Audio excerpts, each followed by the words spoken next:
Bueno, vamos a hablar ahora sobre este punto del segundo módulo, sobre lo que trata la influencia del suelo sobre las estructuras. Bien, ¿de qué va esto, no? ¿Qué vamos a ver en este punto? Aquí vamos a tratar lo que se refiere a la interacción del suelo-estructura, cómo el suelo en sus propiedades puede afectar el comportamiento estructural y también vamos a ahondar un poquito en lo que es la dinámica del suelo y algunas de sus propiedades. Bien, lo primero que hay que tener en cuenta, como ya hemos mencionado, es que el suelo puede tener una influencia, un cambio, una modificación en el comportamiento dinámico de una estructura y su respuesta frente al sismo. Por ejemplo, cuando yo tengo situaciones de edificaciones muy esbeltas, edificios, edificaciones altas, fundadas sobre un suelo blando, eso puede ocasionar una modificación en lo que es la respuesta dinámica a través de un aumento del periodo. Es decir, yo puedo tener un suelo blando y una edificación alta. Sabemos que esas masas, en ambos casos, en el suelo y estructura, eh, los periodos tienden a ser un poco más largos bajo la excitación de un sismo. Entonces, si coinciden o tienden a coincidir esos rangos de periodos o frecuencias, eso me provoca un efecto de resonancia y por lo tanto me está generando una respuesta que yo no he preestablecido o que no he imaginado para el comportamiento dinámico de la edificación. Eso es un punto pues importante a considerar. Cambio, qué tipos de cambios específicamente me ejercen en la dinámica de la estructura, pues a través de lo que es la acción del sismo, modifica la vibración modal, me modifica la rotación en la base y que a su vez pues modifica la respuesta estructural que me da ese edificio a lo que es la acción del sismo.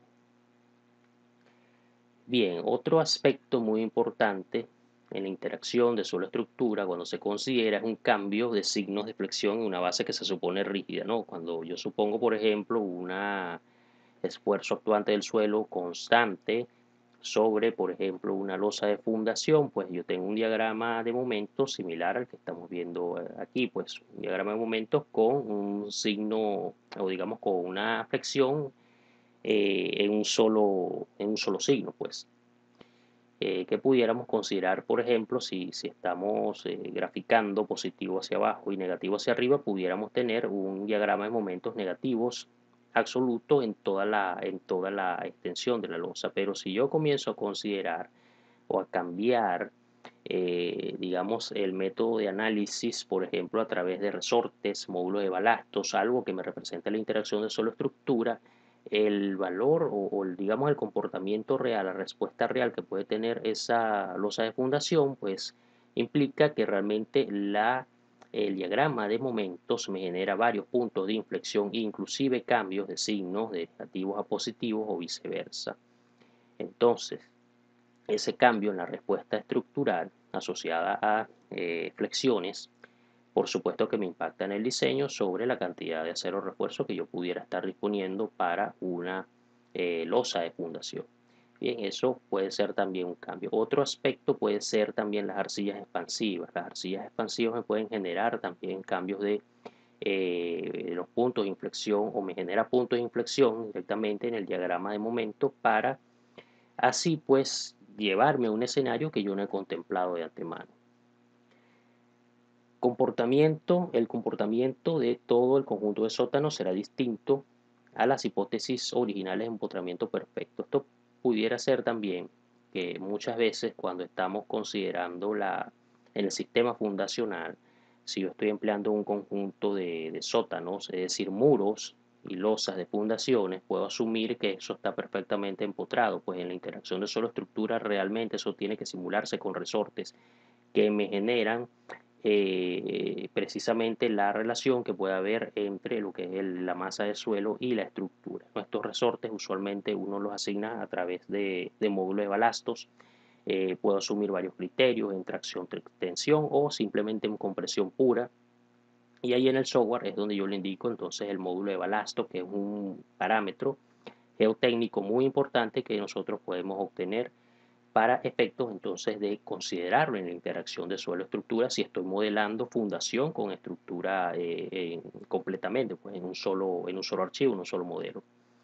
Entonces, lo primero que tenemos que concluir acá es que la interacción suelo-estructura, si no se toma en cuenta, pues pueden haber errores. Y me estoy refiriendo muy específicamente a cuando tenemos unos sistemas fundacionales, como por ejemplo niveles de sótanos o sistemas de losas de fundación. Bien, vamos a hablar ahora del fenómeno de liquefacción. Vamos a ahondar un poquito en esto para tenerlo en cuenta. La liquefacción es un fenómeno donde el suelo pierde su resistencia al corte y su rigidez, ¿no? Es lo que literalmente se conoce como que el suelo hace aguas. El nivel freático se eleva bajo la acción de un sismo a través de las capas de suelo y entonces llega a la superficie. Algunas veces se puede ver la humedad como tal que ocurre en la masa de suelo. El caso más dramático, que fue precisamente en este sismo de Niigata en Japón, hay grabaciones donde, y de hecho fue la primera vez que se registró liquefacción de suelos, hay una grabación donde el agua emana literalmente del suelo como tal cual como si fuera un pozo que se estuviera reventando y estuviera saliendo el agua. Entonces, tiene la participación de ese nivel freático. Sabemos que ocurre bajo la acción de un sismo, es decir, la liquefacción se activa cuando ocurre el sismo, sube el nivel freático, pero sube a través de qué tipo de suelo.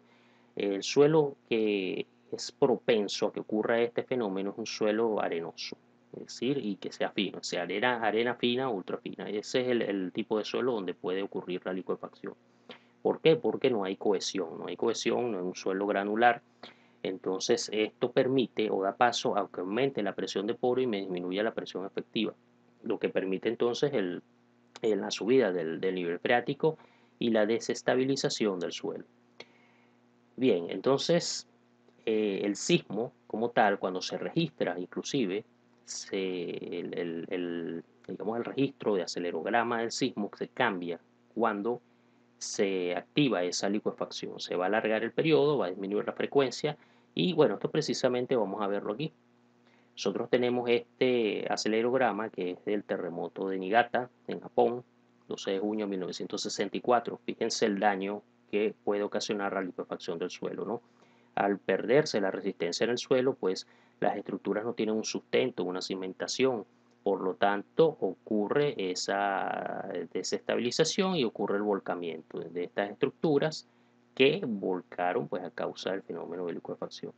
Fíjense, aquí tenemos el registro norte-sur y el de abajo es este-oeste. Aquí en esta primera etapa está ocurriendo el sismo. Lo que se detecta en el acelerograma es que cuando ocurre el fenómeno de liquefacción cambia las características del sismo. ¿Qué ocurre acá? Se está alargando el periodo. Quiero que vean en esta zona del acelerograma tenemos altas frecuencias y periodos cortos. Y luego de que se activa la liquefacción en el suelo, se alargan los periodos y se reduce la frecuencia. Lo mismo ocurre también en el registro de la otra dirección. Bien, entonces, cuando nosotros veamos un acelerograma con estas características, lo más probable es que se haya hecho un registro precisamente en una zona donde hubo liquefacción de suelos.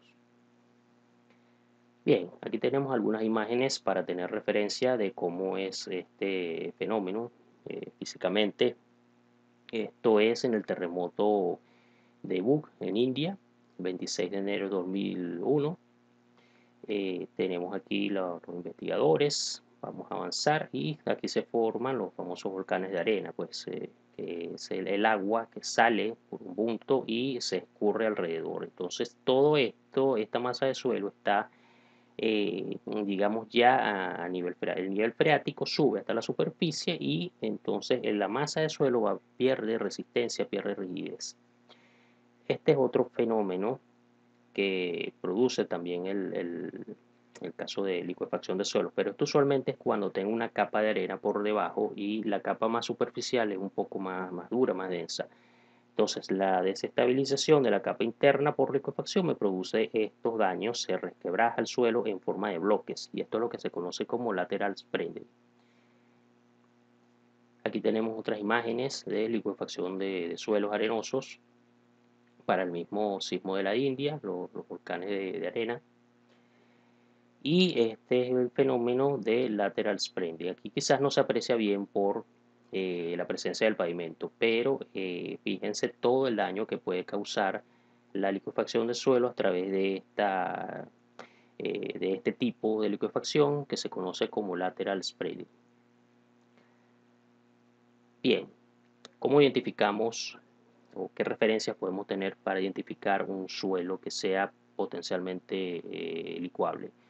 Bueno, tenemos aquí lo que es eh, un- una gráfica de granulometría.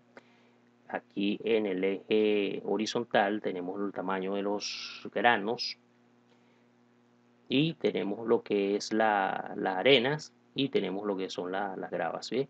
Entonces, fíjense que en la zona de arena es donde se puede producir, o este tipo de suelo es el que es propenso a que ocurra liquefacción. Tenemos los límites granulométricos, donde en este rango, si mi análisis granulométrico me arroja una curva dentro de esta zona, entonces podemos tener una primera alerta de que este suelo puede ser obtiene un potencial de liquefacción bastante probable, ¿no? Y ese potencial pues se amplía un poco entre lo que son suelos cuando ya estoy llegando a un suelo que es mucho más gravoso o en el lado opuesto. Bien.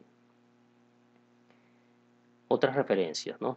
Tomado de Wang de 1979, fracción de arcillas que sea mayor o igual al 15%, si el límite líquido es menor o igual al 35%, humedad natural 0.9 veces el límite líquido y que el índice líquido sea menor o igual a 0.75. Entonces, bajo estos ciertos parámetros geotécnicos, pues puede darme otra alerta de que puedo estar ante un suelo potencialmente licuable. Soluciones para el caso de liquefacción: mejoramiento del suelo por sustitución de relleno de densificación, reducción de la saturación, bajando el nivel freático, cierre de presión de poros por muros subterráneos y uso de pilotes convencionales y de grava.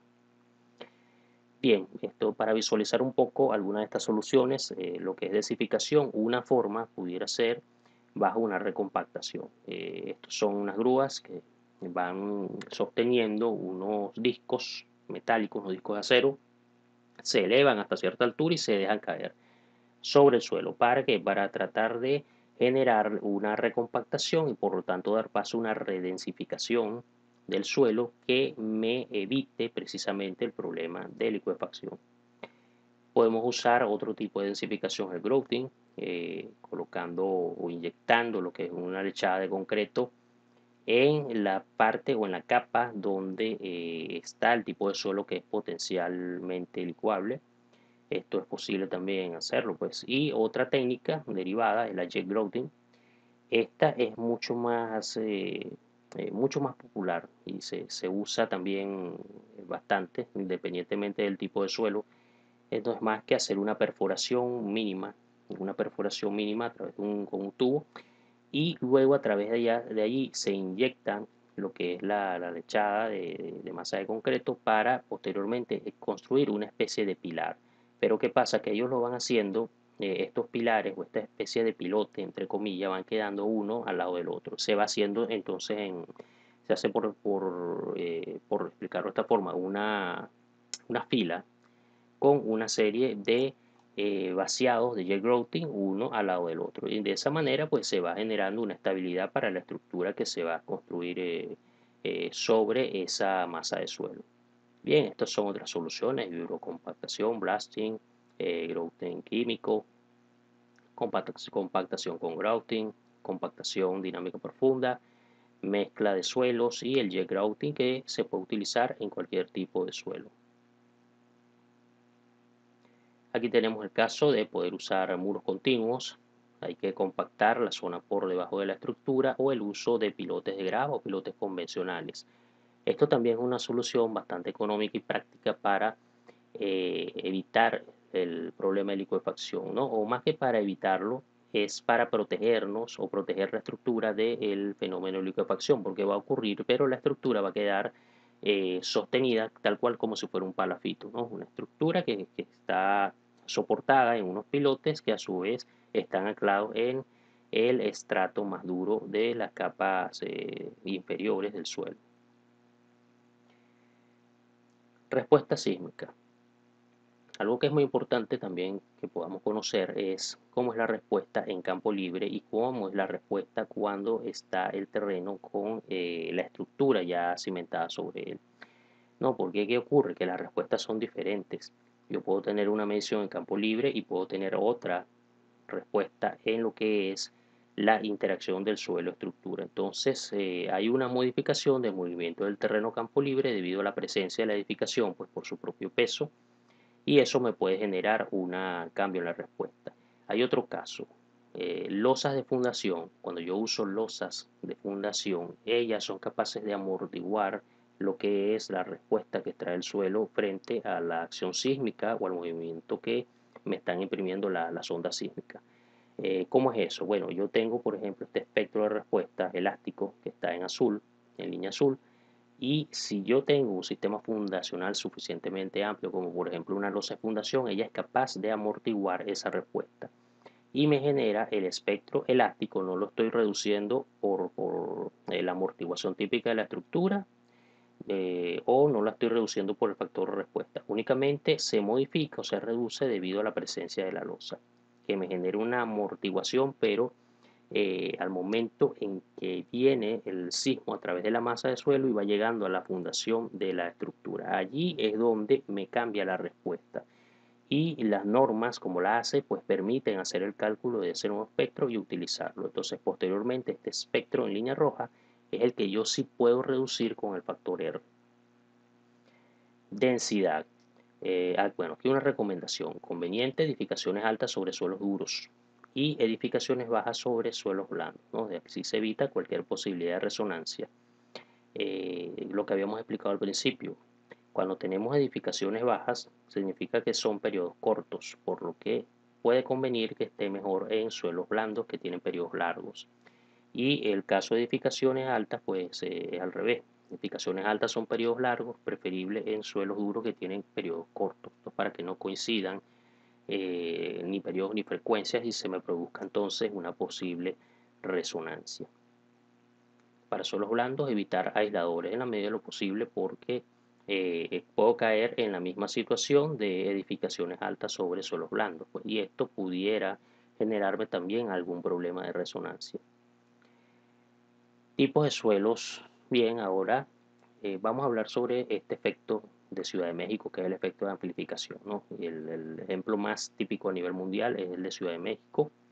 Aquí tenemos unos registros del terremoto de 1985. Fíjense que hay una edificación colapsada, un edificio sobre suelo blando, Ciudad de México. Y tenemos un registro, dos registros acá, uno de la UNAM, que es la Universidad Nacional Autónoma de México, y otro que se toma en la ciudad, se tomó en la ciudad. Acá tenemos un espectro de respuestas que está asociado a estos registros. Bien, ¿qué ocurre aquí? Este terremoto se ocurrió a una distancia considerable, a cientos de kilómetros de la Ciudad de México, ¿no? Y la onda llegó muy atenuada, muy debilitada. Es un sismo que ocurre a cientos de kilómetros de distancia y la onda debería llegar atenuada donde yo estoy. Y así se registró en la UNAM. ¿Qué ocurre con la UNAM? La UNAM está en lo que es la periferia de la ciudad y está ubicada en una zona a pie de montaña que es de un suelo duro, suelo mucho más denso. Entonces, pues ahí está protegida y ocurre este registro y se puede tomar registro, digamos, más realista, una onda atenuada. Pero ¿qué ocurre? Cuando entra a la ciudad, fíjense, comienza la amplitud de la onda y se me genera una amplificación dinámica en la masa del suelo. Ahora quiero que veamos esto. Nosotros tenemos aquí las pseudoaceleraciones y tenemos acá el periodo en segundos. Fíjense el espectro convertido de la UNAM a partir de este registro y el espectro de registro en la Ciudad de México como tal.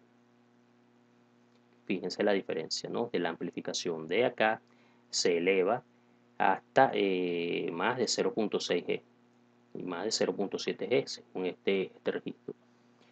Entonces, algo que es muy importante identificar acá es ver dónde cae ese pico máximo, en qué periodo está cayendo. Aproximadamente alrededor de los 2 segundos, un poquito más allá. ¿Y esto qué significa para nosotros como ingenieros estructurales? Bueno, está ocurriendo una amplificación alrededor del periodo de 2 segundos. Esto implica aceleraciones, velocidades y desplazamientos, ¿no? Si se amplifican las aceleraciones, ocurre igual con las velocidades y desplazamientos. Esto implica que las estructuras, los edificios más elevados que estén con un periodo alrededor de los 2 segundos, son los más vulnerables para esta respuesta que se está dando en la masa de suelo, porque tienden entonces a coincidir los picos y se me amplifica, me genera el efecto de resonancia en la edificación. Entonces, la conclusión es que las estructuras en México, en Ciudad de México, que estén alrededor de los 2 segundos de periodo de vibración, son las más vulnerables bajo ese sismo. Pueden haber otras un poco más pequeñas que por alguna condición de sus características de configuración arquitectónica, geométrico-estructural, pues den paso a que tengan un periodo también largo y puedan caer entonces dentro de este fenómeno de resonancia. Bien, esto es un mapa tridimensional de Ciudad de México. Esto tomado del New York Times a través de una presentación que ellos tienen en internet por una investigación que se hizo con el sismo más reciente en Ciudad de México. ¿Qué ocurre con Ciudad de México? Originalmente la ciudad estaba referida a lo que era la capital del Imperio Azteca y estaba en ese punto en una isla que a su vez pues, quedaba en un lago que estaba en esta zona. Con la llegada de los españoles en la conquista, pues posteriormente esa ciudad, pues al ser conquistada, fue colonizada, se fue ampliando y ellos fueron desecando lo que es ese lago, laguna. Y lo que quedó es un depósito, una masa de depósito que originalmente fue un pantano y luego se terminó desecando y quedaron una capa de depósitos aluvionales aquí o de lecho lacustre. Bien, entonces esta zona principalmente es donde estaba ubicado originalmente este lecho lacustre, pero sin embargo se puede extender las propiedades o las características de ese suelo en todo lo que es la zona de la ciudad. Ahora, esto me delimita lo que son las cotas más bajas de la ciudad, pues es como una especie de valle que hay allí, encajonado entre unos sectores, unas cadenas montañosas. Entonces, si se simula un sismo en esta ciudad, fíjense que va ocurriendo, las ondas entran a lo que es la zona de la Ciudad de México, el valle, y ocurre algo que eh, esas ondas, aparte de que ocurre la amplificación dinámica, esas ondas quedan como atrapadas en este valle y van rebotando y entonces ellas se van retroalimentando y eso produce que el movimiento sísmico se extienda durante mucho tiempo hasta que termina atenuándose, pero precisamente por quedar encajonado en todo este valle ocurre el problema de liquefacción. Aparte de eso, es el tipo de suelo. Este sedimento lacustre es un tipo de sedimento, un tipo de suelo que favorece la amplificación dinámica. Por lo que nosotros mencionábamos en el problema que hay con los suelos blandos, pues que tienden a tener un periodo mucho más largo. Entonces, eso es lo que ocurre en Ciudad de México y se conoce como efecto de Ciudad de México, efecto gelatina. Bien, aquí podemos ver mejor para comprender lo que es el lecho lacustre, lo que es la capa de sedimentos sobre el cual se asienta la ciudad. Entonces, cuando llega la onda sísmica, ella pues excita toda esa masa de depósitos lacustres y me provoca entonces el fenómeno de amplificación dinámica. Bien, aquí tenemos lo que fue, eh, este fue el sismo de hace unos pocos años, donde ocurrió el epicentro y donde estaba la Ciudad de México, pues. Bueno, el problema de amplificación dinámica en suelo se debe entonces al efecto de resonancia, como ya mencionamos. Y esto, para resumir, se provoca por estos factores. Suelos blandos, como depósito aluvional o lacustre, en el caso de México. Profundidad del depósito, esto es muy importante. Y ubicación en un valle, ¿no? Que está encajonada las ondas, entonces ellas rebotan en los extremos y unas contra otras y el tiempo en que debe ocurrir la atenuación pues se alarga más de lo esperado y eso también genera muchos problemas en la ciudad a causa de un sismo. Hay un efecto muy parecido también en la ciudad de Caracas, en Venezuela, en la zona de Palos Grandes. Palos Grandes no está exactamente en la jurisdicción de Caracas, pero sí es lo que es la zona metropolitana al este de la ciudad. Y bueno, aquí también ocurre que hay un depósito aluvional y hay suelos blandos en esa zona. En el terremoto del 67, esta fue la zona donde más daños ocurrieron en la ciudad. De hecho, aquí tenemos registrado que más de 14 edificaciones pues sufrieron daños en esa zona. ¿Bien? Aquí tenemos una fórmula de expresión que se utiliza para determinar amplificaciones dinámicas. La voy a dejar aquí a manera de información. Y tenemos un trabajo del año 1991 donde pues se estudia cómo es ese fenómeno de amplificación. Fíjense que es un poco similar a lo de Ciudad de México. Aquí nosotros tenemos un registro en roca, bien, que viene siendo el equivalente al registro de la UNAM en Ciudad de México. Y aquí tenemos el registro precisamente en la zona de Palos Grandes, ¿no? Esto es la capa de sedimentos de depósito aluvional y aquí tenemos en las zonas de Palos Grandes, fíjense entonces que ocurre una amplificación con respecto a lo que es el registro en roca. Y hay otros registros también, pero en este caso predomina un poco más en la zona de periodos que tienden a ser más cortos y en la zona de palos grandes predomina en la zona de periodos largos, más o menos entre 0,8 a 1,2 segundos. Eso me puede afectar edificaciones más o menos de 14 pisos, 10 a 14 pisos, dependiendo también de la configuración arquitectónica. En el caso de México, como es un poquito más largo el periodo, me puede afectar edificaciones aproximadamente entre unos 22, 24 inclusive hasta 28 pisos. ¿Sí? Esto es entonces lo que implica el fenómeno de amplificación dinámica. Edificio Mijagual, edificio colapsado a causa del terremoto del año 67 en la ciudad de Caracas. ¿Sí? Amplificación, soluciones, ¿no? Bueno, la amplificación es usual en suelos blandos aluvionales, en depósitos. El ejemplo más claro en Ciudad de México. Y esto es un problema, pues, básicamente de resonancia. ¿Cómo lo solucionamos? Bueno, aquí hay varias opciones. Interviniendo el área de cimentación alrededor de la estructura. Es decir, yo mejoro el suelo donde está cimentada esa estructura para modificar el movimiento del terreno. Esa puede ser una solución. Otra solución, uso de losas fundaciones, uso de pilotes. Esto me modifica la respuesta de la estructura frente a ese fenómeno de amplificación y considerar la amplificación en el diseño. Claro, si yo lo considero explícitamente en el espectro, va a ser muy costosa la construcción de la edificación. Entonces yo tengo que hacer otro tipo de adaptación de la respuesta y es a través de disipadores. Bien, ya mencionábamos algunos casos de Ciudad de México. Por ejemplo, con esta solución 3, el uso de disipadores mecánicos o viscosos en la Torre Mayor que se construyó en Ciudad de México. Esa era una forma entonces de modificar esa respuesta estructural frente a la amplificación dinámica. Otra solución, pues, para modificar esa respuesta es usando pilotes. Y esto fue lo que se utilizó en la Torre Latinoamericana, que también se construyó en Ciudad de México. Esa torre, cuando se construyó, en el primer o segundo año ocurrió un terremoto de importancia similar al del 85 y bueno, la torre se mantuvo en pie y así ella ha resistido varios terremotos muy importantes que han ocurrido en la ciudad. La torre además combinaba algo más. En la primera opción, en lo que era el área de cimentación, tenía una capa granular que se hizo allí para efectos de amortiguar o modificar la respuesta de amplificación cuando tocara precisamente esa masa de suelo sobre la cual está cimentada la edificación. Entonces, combinando esa solución, la 1 con la 2, así es como se ha mantenido protegida esa torre latinoamericana. Algunas características del suelo en función de la condición de plasticidad, específicamente el índice de plasticidad.